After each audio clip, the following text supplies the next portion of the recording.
আসসালামু আলাইকুম। কেমন আছেন সবাই? আশা করছি অনেক অনেক ভালো আছেন। আলহামদুলিল্লাহ আমিও ভালো আছি। আজকে অনেক খুশি, কারণ আজকে আরেকটা নতুন দেশ পেয়েছি। আমরা অনেক ভাই বোনের রক্তের বিনিময়ে আরেকটা নতুন করে দেশ পেয়েছি। আজকে আমাদের পুরো বাংলাদেশের জন্য আনন্দের দিন।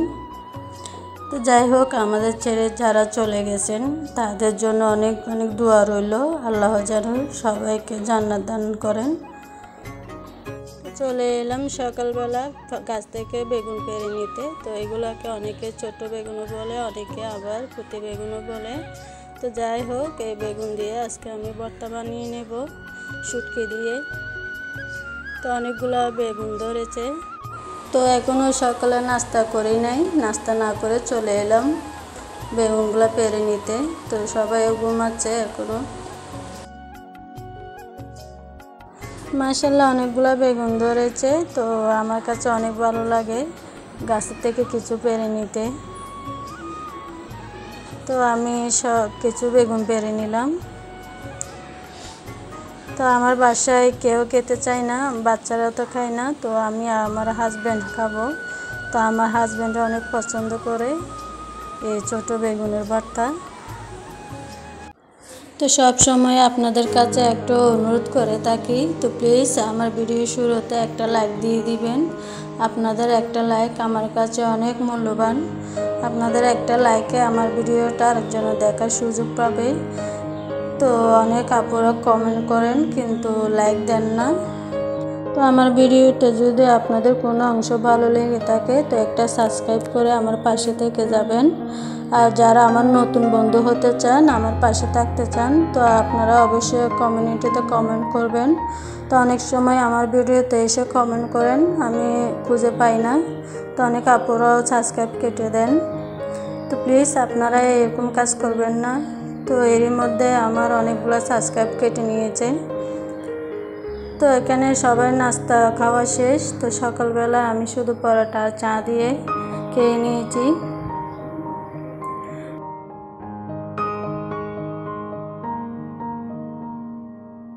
চলে এলাম বাকি কাজগুলো সেরে। তো আমি বেগুনগুলো পরিষ্কার করে নিব একটা একটা করে।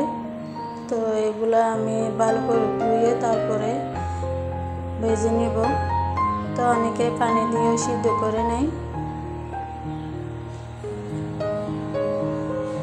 তো এখানে আমি শুটকি নিয়েছি, চিংড়ি শুটকি, একদম ছোটোটা। তো এটা আমি ধুয়ে পরিষ্কার করে নিয়ে তারপরে ভেজে নেব।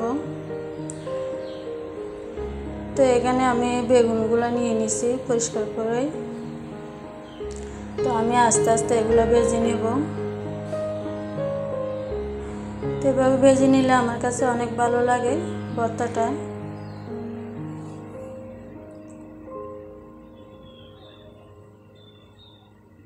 তো এই বেগুনের ভর্তা অনেক মজা হয় শুটকি দিয়ে বানিয়ে নিলে। তো অনেকে অনেক রকম করে বানাই, তো আমি বেশিরভাগ শুটকি দিয়ে বানিয়ে নিই। তো আমার প্রায় হয়ে আসছে বেগুনগুলো, একটু লাল লাল করে ভেজে নেব, না হলে একটা কাঁচা গন্ধ বের হবে।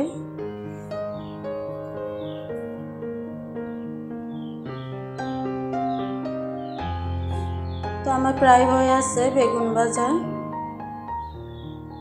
তো এখানে শুটকিগুলো ভালো করে ধুয়ে নিয়েছি, কারণ অনেক ধুলাবালি থাকে শুটকিগুলোতে।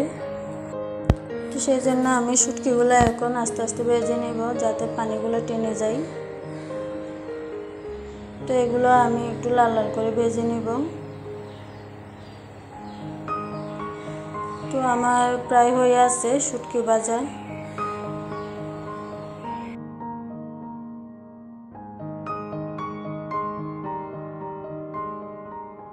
তো শুটকি আর বেগুনগুলো ভেজে নিয়েছি। তো এখানে এখন কাঁচামরিচ ভেজে নেব। তো আমি এখানে 4-5টা কাঁচামরিচ নিয়েছি। তো যে যেরকম ঝাল খাই এই অনুযায়ী কাঁচামরিচ নিতে হবে আর কি। তো আমার হাজব্যান্ড যেহেতু ঝাল কম খায় সেজন্য আমি কম করে নিয়েছি। তো এখানে আমি সব কিছু রেডি করে নিয়ে আসি। তো এখানে আমি পেঁয়াজ কুচি আর ধনিয়া পাতা কুচি করে নিয়েছি। তো এখানে আমি ছোটো বেগুনগুলো পাটাতে বেটে নিলাম। তো আপনারা চাইলে ব্লেন্ড করেও নিতে পারেন। তো এখানে আমি স্বাদ মতন লবণ দিয়ে দেব। তো এখানে আমি সরিষার তেলও দিব, কারণ সরিষার তেলটা দিলে অনেক ভালো লাগে খেতে। তো এখন আমি ভালো করে মাখিয়ে নেব।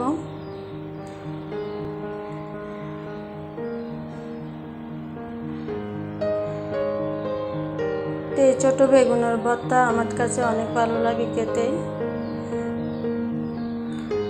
আপনারা চাইলেও এইভাবে বানিয়ে খেতে পারেন।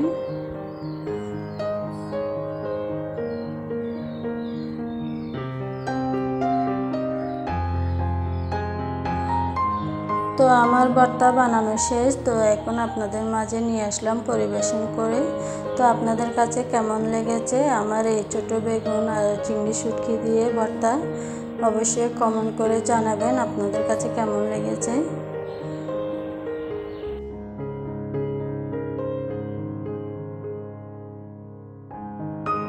তো রান্নাটা শেষ করে চলে এলাম। তো এদিকে আমাদের অ্যাকুয়ারিয়ামের জন্য অনেকগুলো মাছ নিয়ে আসছে আমার হাজব্যান্ড। তো মাছগুলো মাশাআল্লাহ দেখতে অনেক সুন্দর। তো বিশেষ করে আমার থেকে সবচেয়ে ভালো লাগে ছোট ছোট মাছগুলা। তো এগুলো বিভিন্ন কালারের পাওয়া যায়, সব থেকে এই মাছগুলাই ভালো লাগে। তো বড় মাছগুলা তেমন বেশি দিন থাকে না, এগুলো মারা যায়।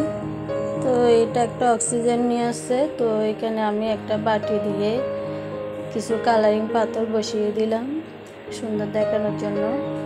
তো মাছ যেহেতু বেশি, তো অক্সিজেন একটু লাগে, সেজন্য এখানে আমি 2টা অক্সিজেন দিয়েছি। তো মাশাআল্লাহ দেখতে খুব সুন্দর লাগতেছে। তো এটা সবসময় আমার ছেলে পরিষ্কার করে ও সুন্দর করে সাজিয়ে নেয়।